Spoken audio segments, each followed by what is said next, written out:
아멘.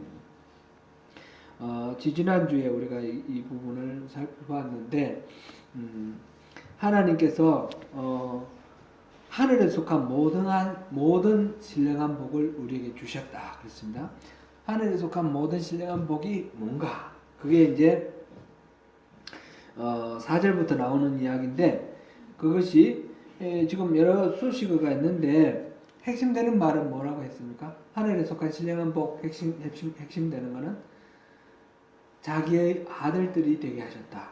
하나님의 아들들이 되게 하셨다. 우리를 하나님의 아들들이 되게 하셨다.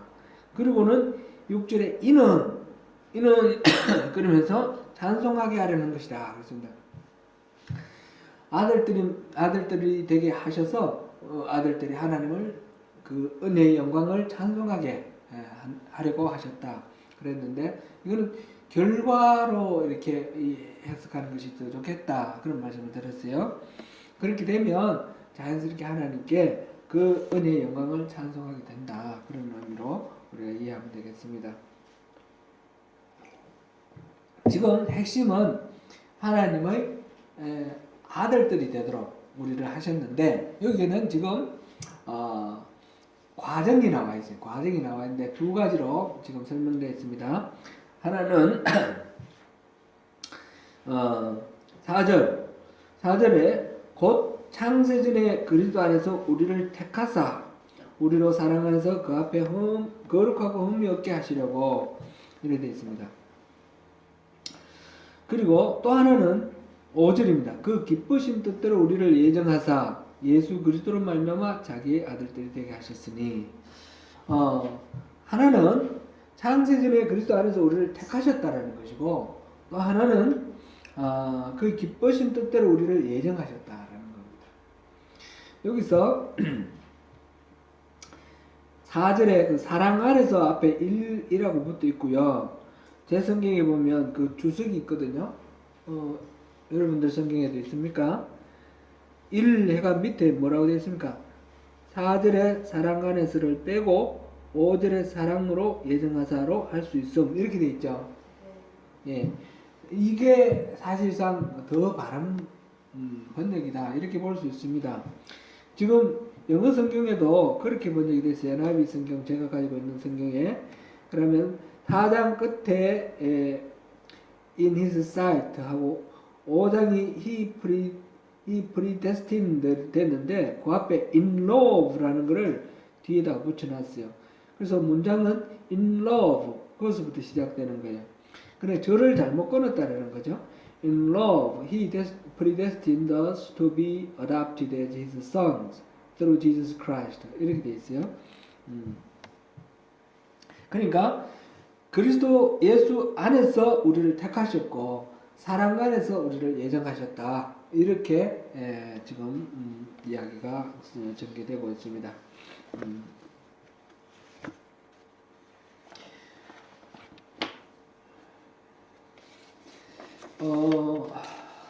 여기서 이제 중요한 거는 우리가 하나님의 아들이 되었는데 우연히 하나님의 아들이 된 것이 아니라 하나님이 창세 전부터 우리를 택하셔서 우리를 하나님 아들로 삼 거다 하나님 계획하셨다는 거예요. 우연히 뭐 가다가 이렇게 됐다라는 가구는 전혀 차원이 다른 거죠. 이게 지금 성경에서 여러 군데에서 하나님을 찬양하면서 이렇게 말을 했습니다. 대표적으로 우리가 몇 군데만 보면 이사야서 49장 한번 찾아보겠습니다.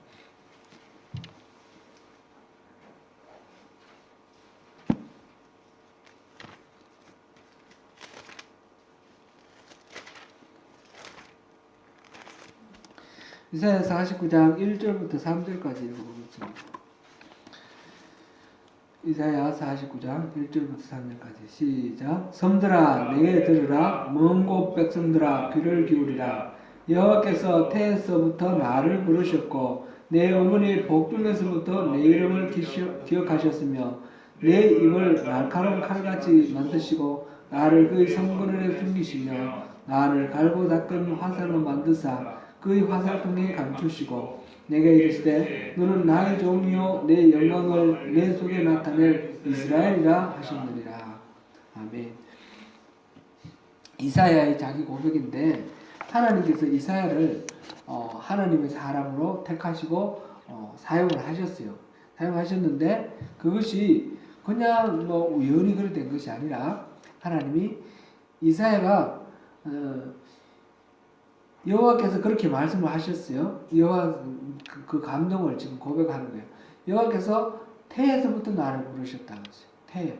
아직 이 세상에 태어나기 전에 어머니 복중에 태중에 있을 때부터 나를 부르셨고 내 어머니 복중에서부터 내 이름을 기억하셨으며 나를 특별히 그렇게 선택하시고 택하셨다라는 것을 그래서 갈고 닦은 화살로 만드셔서 사용하셨다 그런 얘기죠.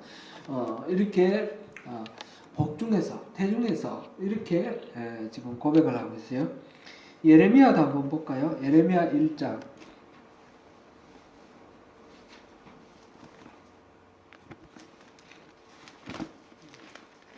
예레미야 1장 4절 5절을 한번 읽어보겠습니다. 시작. 여호와의 말씀이 내게 임하니라. 이르시되 내가 너를 모태에 짓기 전에 너를 알았고 네가 배에서 나오기 전에 너를 선별하였고 너를 여러 나라의 선지자로 세웠노라 하시기로.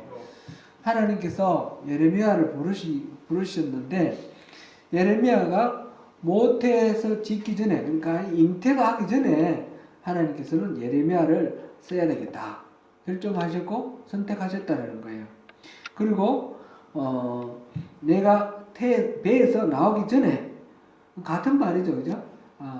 그러니까 이 하나님이 이 일꾼을 선택을 하실 때 얘가 건강도 좋고 또 말빨도 있고 학식도 있고 써먹을 만하다. 그래서 얘를 선택하는 것이 아니라는 거죠. 그리고 우리의 어떤 자격이 있어서 선택하는 것이 아니라 하나님께서 그 전에 내가 어머니 배 속에서 아직 생성되기도 전부터 선택하셔서 생성하게 하시고 나게 하시고 우리 부모를 통해서 양육받게 하셨다는 거예요. 나에 대한 하나님의 그 계획과 생각이 얼마나 크냐 그거를 지금 노래하는 거죠. 지금 다윗도 마찬가지로 그렇게 시편 139편 이건 제가 읽겠습니다. 내 형질이 이루어지기 전에 주의 눈이 보셨으며 나를 위하여 정한 날이 하루도 되기 전에 주의 책에 다 기록되었다. 이렇게 노래하고 있습니다. 하나님이 전지전능하신 하나님이 나에게 특별하신 관심을 가지시고 나를 택하시고 나를 이렇게 이 세상에 나게 하셨고 나를 선지자로 또 하나님의 일꾼으로 이스라엘로 또 왕으로 그렇게 삼으셨다는 거예요. 그렇게 우리를 창세전에 우리를 택하셔서 우리를 하나님의 아들로 삼으시려고 그렇게 우리를 선택하셨다는 거예요. 그래서 우리 할아버지, 할머니, 뭐 아버지, 어머니 통해서 나를 이 땅에 나게 하셨고 그리고 또 자라게 하시고 양육받게 하시고 오늘 내가 여기 있다는 겁니다. 이 하나님의 그 은혜와 하나님의 사랑이 얼마나 놀라운가 하나님의 그 은혜에 감격하면서 부르는 노래입니다. 우리가 지금 이 자리에 예수 믿고 구원받은 하나님 나라 백성으로 이 자리에 있는 것이 그냥 우연히 된 것이 아니라는 거예요. 하나님이 우리를 특별히 각별하게 사랑하시고 계획하셔서 우리를 창세전부터 택하셔서 우리를 이 자리에 이끌어오셨다. 이 말씀 들으니까 어떻습니까? 놀라운 하나님의 은혜가 놀랍지 않습니까? 그렇죠? 하나님 우리를 그렇게 생각하신다는 거예요. 그냥 모르고 지나가는 게 아니에요.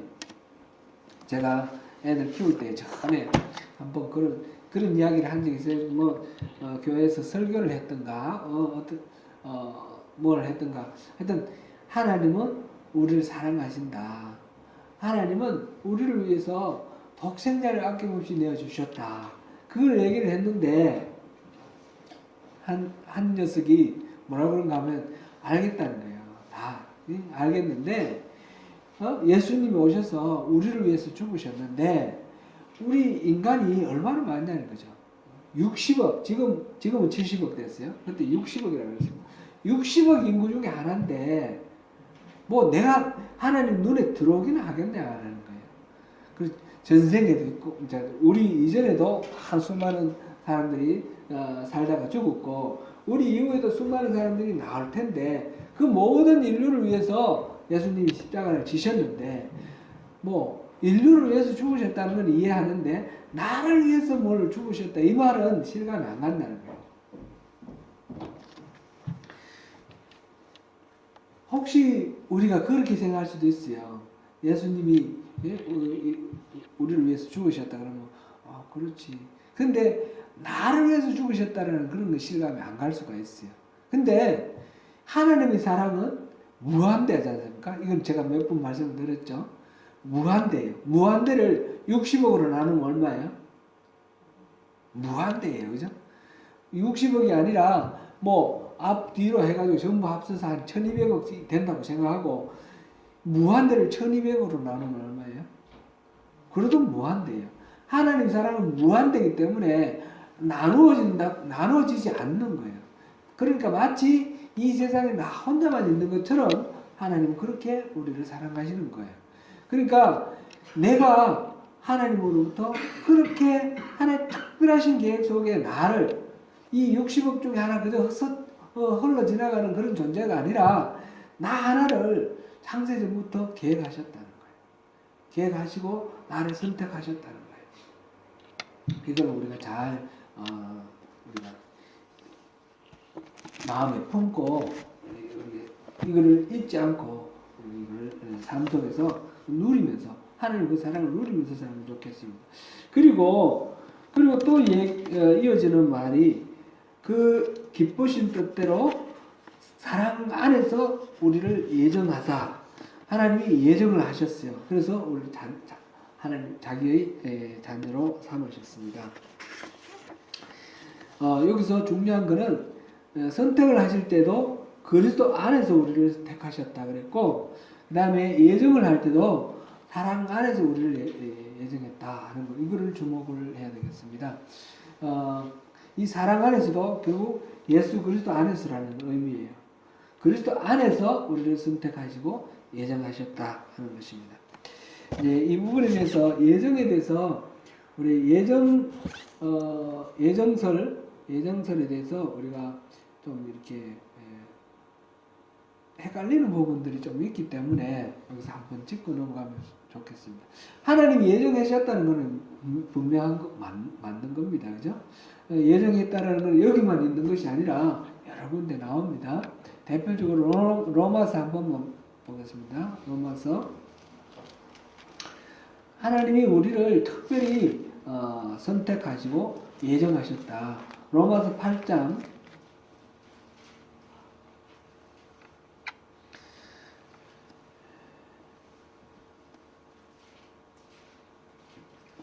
29절 30절 읽어보겠습니다. 로마서 8장 29절 30절 시작. 하나님이 미리 아신 자들을 또한 그 아들의 형상을 본받게 하기 위하여 미리 정하셨으니 이는 그런 많은 형제 중에서 맏아들이 되게 하려 하시니라. 또 미리 정하신 그들을 또한 부르시고 부르신 그들을 또한 어렵다 하시고 어렵다 하신 그들을 또한 영원하게 하셨느니라. 29절은 지금 이 에베소서 내용하고 똑같죠? 같은 내용이죠? 하나님이 미리 아신 자들을 또한 그 아들의 형상을 본받게 하기 위하여 미리 정하셨으니 지금 에베소서는 우리를 택하사 우리로 사랑 안에서 그 앞에 거룩하고 흠이 없게 하시려고 그렇게 했거든요. 그리고 이는 그로 많은 형제 중에서 맏아들이 되게 하려 하심이라. 자기의 아들들이 되게 하려 하십니다. 예수님을 맏아들을 하고 그다음 나머지는 그냥 자기 아들들로 그 의미예요, 그죠? 그런 식으로 지금 이렇게 하나님의 예정, 하나님이 모든 것들을 아시고 다 예정하셨다라는 이 부분은 우리가 또 하나님의 은혜로 우리가 잘 기억해야 되겠습니다. 그런데 네, 장로교에서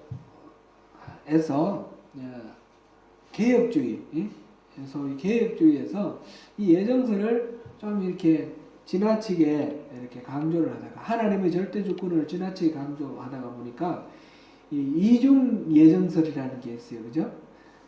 구원 받을 자와 구원 받지 못할 자를 따로 예정을 해놨다는 거죠. 그런데 예수님은 구원 받을 자를 위해서 십자가를 지신 것이지 구원 받지 못할 자를 위해서 십자가를 지신 것이 아니다. 그래서 이제 이 구원받지 못할 자들은 구원받을 자 이들이 구원받는 것을 위한 하나의 들러리고 결국은 지옥의 불쏘시개로 던져질 존재다. 네, 그렇게 이해를 합니다. 근데 분명히 예정, 그 특별히 아는 사람들을 예정하고 그를 이렇게 선택하셨다 이런 표현이 있기 때문에 그 자체가 예정했다는 것이 잘못된 것은 아닌데 그것을 구원받을 자와 구원받지 못할 자로 예정했다 이렇게 말하는 것은 성경 전체를 우리가 이렇게 통전적으로 읽을 때에 조금 많은 무리가 된다는 거죠. 하나님의 절대 주권을 지나치게 주장을 하다 보니까 이 성경 전체의 흐름하고 좀 맥이 닿지 않는. 물론 이거 참 어렵습니다. 삼위일체에 대해서 우리 논리적으로 얘기하기가 어려운 것 마찬가지로 이 예정에 대해서도 참 논리적으로 어렵습니다. 이거를 신학자들은 지금도 열심히 논쟁하고 있고 그것 가지고 논문도 쓰고 막 그러고 있는데 우리 신학적으로 교리 논쟁하고 싶은 할 그런 단계는 아니고요. 우리가 신앙생활을 하면서 이걸 어떻게 받아들여야 할 것인가 그게 이제 우리의 관건이죠. 하나님이 예정하시고 하나님 선택하셨다는 건 맞지만 그렇다고 해서 이게 구원받을 자와 구원받지 못할 자로 이렇게는 구분하지 않는 것이 좋겠다라는 것이 제가 여러분들에게 권면하고 싶은 그런 말입니다. 그걸 어떻게 그러면 이해를 해야 되겠는가? 이렇게 예정은 그리스도 안에서 이루어졌고 또 사랑 안에서 이루어졌다. 선택은 그리스도 안에서, 예정은 사랑 안에서 이렇게 되어 있지만 결국 그리스도 안에서 이것이 다 이루어졌다는 거죠. 우리의 구원은 예정이 되어 있는데 그리스도, 예정 대신 그리스도를 통해서 이 구원이 이루어진다. 이제 예정된 것이 그냥 구원받을 자, 구원받지 못할 자가 예정된 것이 아니라 구원받는 방법이 예정되어 있다. 이렇게 우리가 봐야 됩니다. 아담과 하와를 만드시기 전에 태초에 시간과 공간도 만들기 전에 창세전에 우리를 선택하시고 예정을 하셨습니다. 아담과 하와를 만들 때를 한번 생각해 보세요. 아담과 하와는 가장 완벽한 존재로 만들어졌어요. 꼭두각시나 로봇가 아니고 사람으로 만들어졌어요. 하나님이 사람을 만들 때 그냥 이 사람이 무조건 하나님을 찬양하고 하나님 사랑합니다, 경배합니다, 예배하는 그런 존재로 만들면 아주 쉬웠을 거예요. 선악과도 안 만들고 그리고 그냥 타락도 안 하게 그렇게 했으면 하나님을 잘 섬기고 이렇게 하겠지만 그것이 진짜 하나님을 사랑하고 섬기는 것은 아니지 않습니까? 로봇가 뭐 이렇게 계속하는 그거는 진정한 사랑이 없지 않습니까? 뭐 예를 들어서 깡패가 어떤 여자를 지나가는 여자를 이쁘니까 납치를 해가지고 집에 데려가가지고 막 억압해가지고 너 나 사랑해 그런다고 사랑이 되는 게 아니지 않습니까? 그죠? 그래 하나님이 억지로 그렇게 사랑하는 것을 원하지 아니하셨어요. 그리고 하나님은 사람을 만들 때 인간으로 만드셨어요.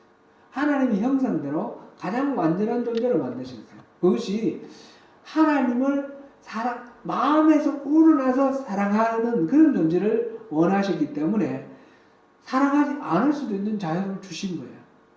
하나님께 순종을 하기를 원하셨지만 억지로 무조건 순종하는 것이 아니라 자발적으로 우러나서 하나님을 사랑하는 마음으로 순종하기를 원하셔서 불순종할 자유도 주셨어요. 그러니까 인간에게는 하나님을 사랑할 자유, 사랑하지 않을 자유, 순종할 자유, 순종하지 않을 자유를 다 주셨어요. 이걸 자유의지라 그러죠. 자유의지를 주셔서 인간을 만들었어요. 그렇기 때문에 인간이 가장 완벽한 인간이 됐습니다. 스스로 판단할 수 있고 선택할 수 있는 그런 능력까지 갖고 있으니까. 만약 그것이 없으면 인간은 불완전한 존재예요. 그것이 있으므로 이게 인간이 완전한 존재가 됐어요. 그런데 여기는 위험이 따르죠. 무슨 위험이 따릅니까? 불순종하고 배반할 위험이 따르는 거예요. 하나님이 사람을 만들 때 완벽하게 만들었기 때문에 이 사람이 지가 싫으면 하나님을 싫다하고 하나님을 배반할 그 자유까지도 하나님이 다 주신 거예요. 위험을 무릅쓰고 그거를 신학자들은 하나님의 전능성의 양보 이렇게도 표현을 하는데 하나님 다 하실 수도 있지만 이렇게 인간에게 그 자유를 주셔서 사람이 불순종하고 타락할 수도 있는 그런 자유를 주셨어요.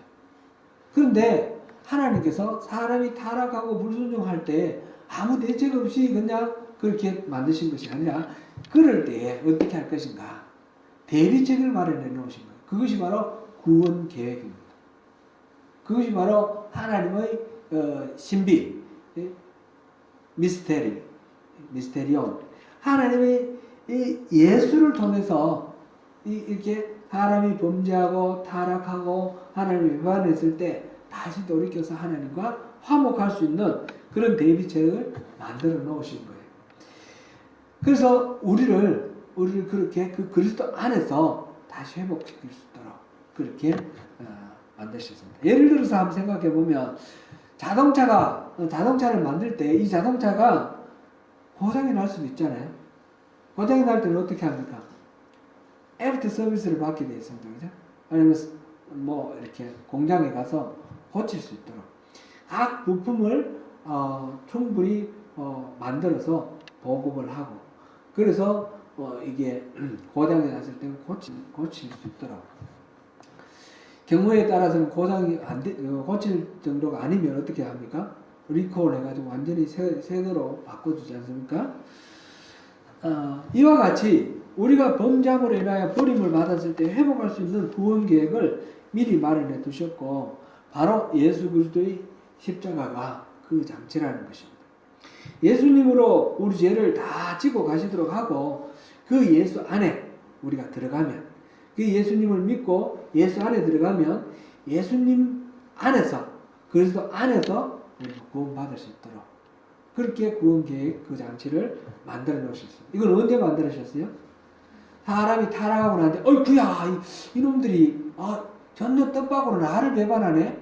그래서 만드신 것이 아니고 그 아담과 하와를 만드시기 이전에 그 아담과 하와를 만드시기로 결정하시기 이전에 시간과 공간을 만들기 전 창세 전에 하나님의 그 마음속에 우주 마음을 만드실 계획을 세우실 때에 그때 이미 하나님은 이렇게 잘못됐을 때는 이렇게 하고 하는 모든 계획을 다 해놓으셨다는 거죠.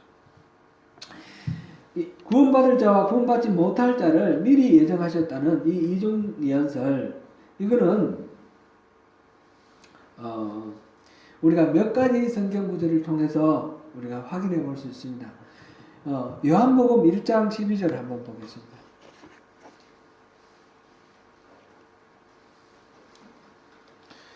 그러니까 성경에 이 말도 있고 저 말도 있는데 전체적으로 어떻게 이해를 할 것인가 그것이 중요한 거죠. 요한복음 1장 12절 자 같이 읽어보겠습니다. 시작. 영접하는 자 곧 그 이름을 믿는 자들에게는 하나님의 자녀가 되는 권세를 주셨으니 영접하는 자 믿는 자가 중요한 겁니다. 그죠? 구원받기로 예정된 자가 중요한 것이 아니라 영접하는 자 믿는 자가 중요합니다. 3장 16절 보겠습니다. 요한복음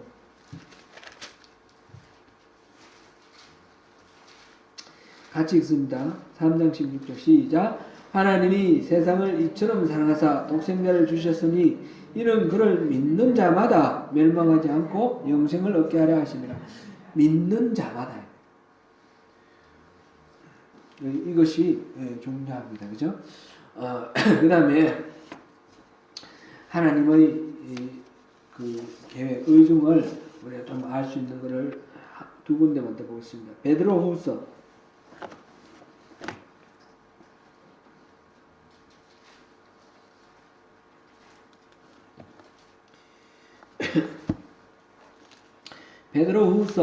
3장 9절 보겠습니다. 찾으시면 같이 읽겠습니다. 시작. 주의 약속은 어떤 이들이 더디다고 생각하는 것 같이 더딘 것이 아니라 오직 주께서는 너희를 대하여 오래 참으사 아무도 멸망하지 아니하고 다 회개하게 이르기를 원하시느니라. 하나님은 따로 이렇게 멸망 당할 자 안 당할 자 이렇게 정해 놓으시고 너희들은 망해 그게 아니시고 다 구원해서 회개하고 구원받아서 하나님 나라에 같이 있기를 원하시는 거예요. 디모데전서 2장 4절 제가 읽을게요. 하나님은 모든 사람이 구원을 받으며 진리를 아는 데 이르기를 원하시느니라. 이렇게 되어 있습니다. 그렇게 이 죄에 빠진 하나님을 배반하고 범죄하여 이제 멸망으로 달려갈 그 존재가 된 이 죄인이 회개해서 하나님께로 돌아오면 하나님은 너무너무 기쁘신 거예요. 누가복음 15장 7절 보겠습니다.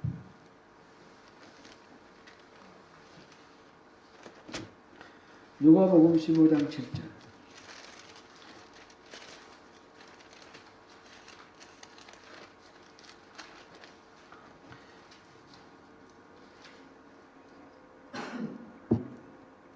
시작. 내가 너에게 이르노니 이와 같이 죄인 한 사람이 회개하면 하늘에서는 회개할 것 없는 의인 99으로 말미암아 기뻐하는 것보다 더하리라. 그러면서 이런 양을 찾은 목자, 이런 드라크마를 찾은 여자, 그 다음에 이런 아들을 되찾은 아버지, 이 비유를 통해서 이 잃어버린 영혼이 다시 돌아오는 것을 너무 기뻐한다는 거죠. 우리 그 잃어버린 두 아들 중에 둘째 아들, 아버지 유산 나눠달라고 그러고 나간 그 아들이 돌아올 때 아버지가 어떻게 그 아들을 맞이했습니까? 동구방 멀리 보이는 거 보고 그냥 달려가서 우리 식으로 표현하면 벗은발로 달려가서 그냥 그를 안고, 이 아들은 자기 죄를 알기 때문에 차라리 아들로는 내가 말 못하겠고 품고라도 써주시면 고맙겠다 이렇게 생각하고 왔는데 아버지는 그게 아니에요. 그죠? 잃어버렸던 아들을 다시 찾는 것으로 너무 기뻐하지 않습니까? 하늘나라에서 하나님께서 죄인이 회개하고 다시 돌아올 때 이렇게 기뻐하십니다. 흠없는 의인 99명보다도 잃어버린 한 영혼 되찾는 것을 더 기뻐한다 하셨어요. 근데 이제 이 이중 예정설을 주장하는 사람들 입장은 그것도 그 사람은 구원받기로 예정된 사람이니까 돌아왔다 그렇게 말해요. 구원받기로 예정된 사람이 돌아왔으면 하나님 별로 기쁠 것도 없겠어요. 안 그렇습니까? 다 짜여진 각본대로 그냥 돌아온 건데 뭐, 그죠? 하나님이 잃어버린 영혼을 생각하는 그 절절한 마음, 그 영혼이 다시 돌아왔을 때 너무 기뻐하시는 이 하나님의 이 열정, 하나님의 이 사랑, 이거를 이중예언설로는 설명할 수가 없어요. 이중예언설로는 설명할 수가 없어요. 성경 전체에 보면 통틀어 처음부터 끝까지 끊임없이 하나님은 내게로 돌아오라, 나를 찾으라 말씀하셨죠. 다 정해져 있으면 그렇게 말씀하실 이유도 없어요. 안 그렇습니까? 하나님은 그걸 그냥 정해져 있으니까 와 이 말씀이 아니고 다 너무 간절한 마음으로 돌아오라. 왜 그러고 있냐? 돌아오라. 그런 마음 아닙니까? 그죠? 하나님 그 간절하신 이것은 바로 하나님께서 우리에게 그 모든 자유를 다 주셨다.